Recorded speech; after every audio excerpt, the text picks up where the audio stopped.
Assalamualaikum warahmatullahi wabarakatuh. Kembali lagi di channel Kisah Seram. Masih di cerita yang sama, di cerita misteri rumah horor. Pada episode sebelumnya, ketika saya diajak jalan-jalan oleh suster itu, dan saya menyapa beberapa orang yang ada di lorong itu. Lalu suster itu berkata kepada saya bahwa di lorong itu tidak ada siapa-siapa. Saya marah dengan suster itu. Lalu saya kembali duduk ke kursi roda dan memerintahkan suster untuk itu tidak menuduh saya gila. Terlebih jelas jika harus mengkonsultasikannya kepada dokter, karena saya sangat ingin sekali pulang. Suster itu terdiam hingga kami kembali tiba di kamar. Dia terus terdiam dan dia tidak berani melihat saya. Saya merasa senang sekali.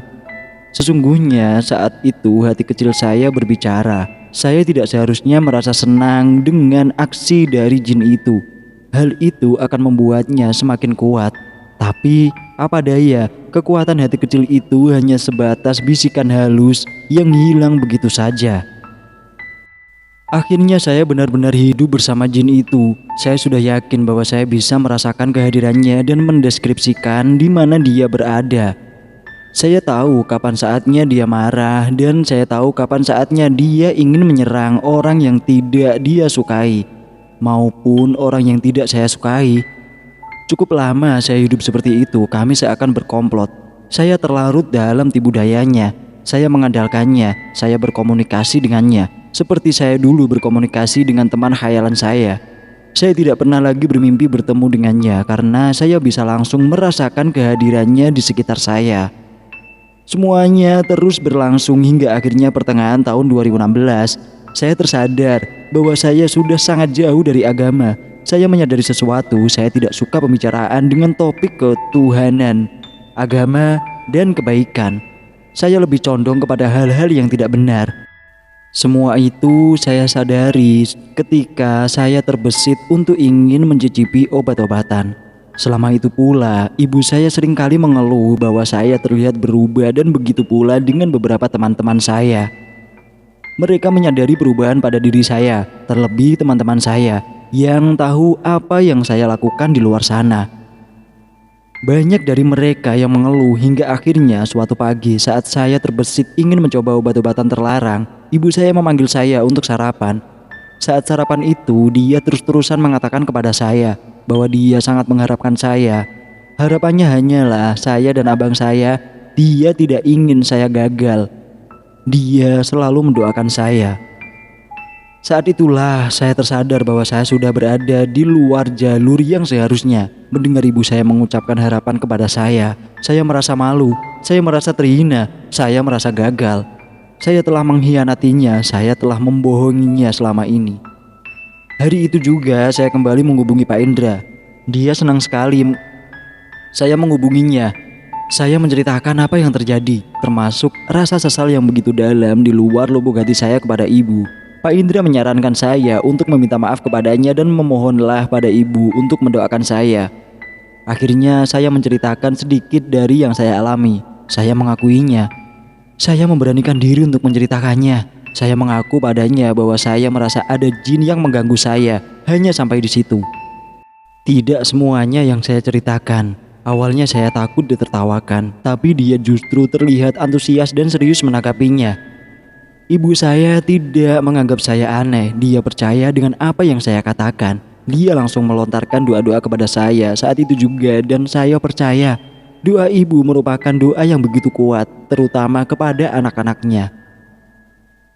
Saat itu saya merasa ada energi amarah dari dalam diri saya, tapi saya tahan itu semua.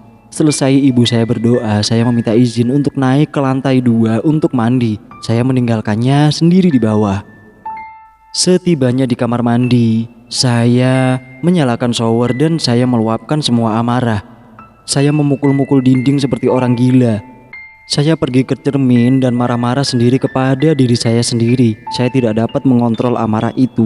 Hingga akhirnya saya capek sendiri dan terduduk di lantai kamar mandi. Di bawah derasnya aliran air dari shower, saya menangis. Saya menyadarinya. Saya tidak bisa membiarkan jin itu terus-terusan ada pada diri saya. Saya kembali melakukan kesalahan. Saat itu saya langsung merasa tidak enak badan. Saya merasa gelisah hebat. Seharusnya banyak sekali yang harus saya lakukan pada hari itu. Tapi saya memutuskan untuk tetap berada di rumah. Saya bermediasi dengan berdoa dan beribadah di rumah untuk menenangkan jiwa saya. Berhari-hari saya lalui, selalu bercerita dengan ibu saya dan memohon doanya dengan sangat. Dia selalu mendoakan saya menjelang tidur. Saya pun berusaha sekuat tenaga untuk beribadah dan berdoa lebih banyak, meskipun ada perasaan yang begitu kuat untuk tidak melakukannya. Tapi semua itu saya lawan. Selama itu pula saya merasa ada yang aneh dengan batin saya. Tapi semuanya saya lawan dan saya tidak menyerah untuk tetap memohon perlindungan Tuhan dan memohon doa ibu. Suatu hari saya sedang bosan di rumah. Saya sedang tidur di ruang TV. Ibu saya masih bersama temannya untuk menghadiri undangan. Ya, benar. Saya kembali bermimpi bertemu jin itu. Dia sedang berteriak dan marah kepada saya. Dia mendorong saya, tapi saya tidak terjatuh.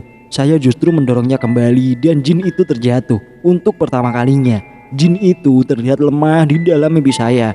3 malam berturut-turut saya bermimpi yang sama. Hingga akhirnya di mimpi yang ketiga, ada ibu saya di dalamnya. Ibu saya ikut mendorong jin itu dan jin itu lari terbirit-birit. Semenjak saya mengalami mimpi-mimpi lemahnya jin itu, saya merasa sedikit berbeda. Ada rasa lega di dalam diri saya, meskipun saya masih bisa merasakan kehadirannya di sekitar saya. Namun sedikit berbeda. Saya lebih bisa mengontrol diri saya. Saya pergi ke rumah Pak Indra untuk menyambung silaturahmi sekaligus menceritakan bahwa apa yang ia sarankan telah berhasil. Saya merasa lebih baik. Setibanya di sana, inti dari percakapan kami adalah saya sudah tiba di saat yang tepat untuk benar-benar mengusir jin itu. Meskipun saya tidak pernah benar-benar membuat perjanjian saka dengannya. Jin itu masih dalam perjalanan untuk membuat saya terjerumus dan akhirnya membuat perjanjian itu, tapi usaha jin itu gagal di tengah jalan. Hari itu juga di rumah Pak Indra saya melakukan apa yang dia sarankan. Saya berdoa kepada Tuhan dengan suara yang lantang, mengatakan bahwa saya tidak bersedia untuk didampingi oleh jin dan saya hanya bergantung kepada Tuhan dalam setiap urusan dalam hidup saya. Saya terus mengulanginya hingga akhirnya saya merasa sesak. Tapi saya terus mengucapkan doa-doa itu hingga rasa sesak itu hilang. Tapi seperti sebelumnya, ada rasa gelisah yang begitu hebat. Kepala saya terasa berat dan akhirnya saya melontarkan suara perempuan itu lagi. Saya tidak bisa melakukan apa-apa. Rasanya seperti ketindihan. Jin itu berbicara melalui tubuh saya. Saya tidak bisa mendeskripsikan seperti apa perkataannya. Namun, sesuai apa yang saya ingat, jin itu memohon kepada kami untuk tidak mengusirnya. Tapi kami menolak. Jin itu mengaku bahwa dia sudah terbiasa hidup sebagai parasit yang hinggap pada seseorang anak manusia untuk bertahan hidup. Pak Indra berulang kali menolak untuk mempertahankannya dan jin itu terus-terusan menolak untuk pergi. Saya merasa tidak tahan, tapi saya tidak bisa mengucapkan apa-apa. Tapi yang saya ingat, saya masih bisa berbicara dalam hati dan saya melakukannya. Dari dalam hati, saya perintahkan jin itu untuk pergi dan saya tidak ingin kehadirannya. Saya tidak butuh bantuannya, saya bukan tuannya. Saya tidak akan membuat perjanjian apapun dengannya. Saya hanya berlindung kepada Tuhan. Dan benar saja, jin itu merintih seperti orang menangis kesakitan. Dan dia akhirnya mau untuk tidak lagi mengusik hidup saya. Ternyata harus saya sendirilah yang mengatakannya. Sayalah yang harus mengusirnya melalui kemauan saya yang kuat. Jin itu tetap mengaku bahwa dia betul-betul perlu seseorang manusia untuk tetap bertahan. Saya tidak mengerti kenapa itu yang dia katakan. Saya kembali mengucapkan dalam hati bahwa ia benar-benar harus pergi. Jika dia memang butuh manusia sebagai inangnya, maka carilah orang lain, jangan saya. Karena saya berjanji atas nama Tuhan bahwa saya tidak akan menerimanya. Jin itu akhirnya berkata dengan suara yang begitu pelan bahwa dia tidak akan lagi mengganggu ketenangan hidup saya.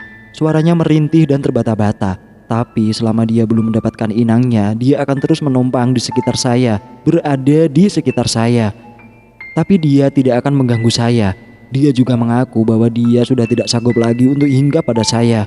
Dia tidak tahan. Saya menjawab dalam hati bahwa saya menyetujuinya. Begitu dia selesai berbicara, tubuh saya langsung ambruk, tapi saya masih sadar. Tubuh saya terasa lemas dan berkeringat hebat, rasanya melelahkan sekali. Semenjak saat itu saya benar-benar terus meneguhkan keyakinan saya bahwa saya tidak akan pernah membutuhkannya. Kurang lebih lewat 1 bulan dari kejadian itu, saya telah hidup seutuhnya dan saya telah merasakan kelegaan yang tidak pernah saya rasakan sebelumnya. Iya, memang saya akui, ada beberapa kemampuan saya yang hilang semenjak jin itu tidak lagi mendampingi saya. Pendengaran saya tidak terasa lebih tajam dari sebelumnya. Awalnya saya bisa menulis baik dengan tangan kanan dan kiri dengan baik, tapi semenjak itu kemampuan saya untuk menulis dengan tangan kiri terasa semakin dan semakin lemah. Dan ada beberapa kemampuan unik saya yang lain yang turut hilang. Tapi saya tidak perlu khawatir karena itu bukan berarti saya tidak bisa mengembalikan kemampuan saya dengan usaha saya sendiri. Ya, saya telah hidup seutuhnya dalam keadaan masih bisa merasakan kehadirannya namun tidak merasakan gangguannya lagi. Saya masih bisa melihat sosoknya di sekitar saya. Saya masih bisa melihat jika dia tidak suka dengan seseorang yang datang ke rumah saya. Tapi intinya, hidup saya terasa lebih baik. Masa lalu yang suram tidak lagi menghantui hidup saya. Saya telah mengetahuinya semua. Semuanya telah terungkap dengan jelas. Bukan rumah kamilah yang horor, melainkan masa lalu yang kelamlah penyebab semuanya. Semuanya telah berakhir dengan damai. Awal bulan Agustus saya kembali bermimpi bertemu jin itu. Saya sedang berada di taman yang indah. Saya berjalan terus dan menemukan sebuah lubang yang begitu gelap. Saya mendengar ada suara rintihan dari dalam lubang itu. Saya mendekati lubang itu dan saya melihat jin itu sedang berada di dalam sana, sedang menangis terisak-isak. Dia mengaku bahwa dia tidak sanggup lagi hidup tanpa seseorang manusia sebagai tuan atau inangnya. Dia telah mencoba memasuki beberapa orang tapi tidak berhasil. Saya menertawakannya, tapi dia berbalik tertawa. Dia mengatakan bahwa dia akan tetap mengganggu meskipun dalam keadaan lemah sampai saya memiliki keturunan, karena dia masih bisa mengganggu keturunan saya dengan mudahnya.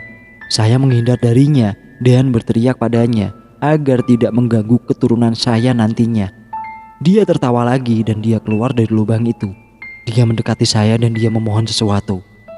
Dia mengaku bahwa selama ini dia tidak bisa menemukan tuannya yang baru karena saya belum memiliki keturunan. Dia kembali mengingatkan saya tentang kejadian saya yang mencoba berkomunikasi dengannya dengan cermin di dalam ruangan yang gelap. Saya terus mendengarkannya. Dia mengingatkan sesuatu, bahwa dia pernah mengatakan bahwa masih ada cara lain agar dia bisa mendapatkan tuannya yang baru. Sesuatu yang tidak dia jelaskan pada waktu dulu.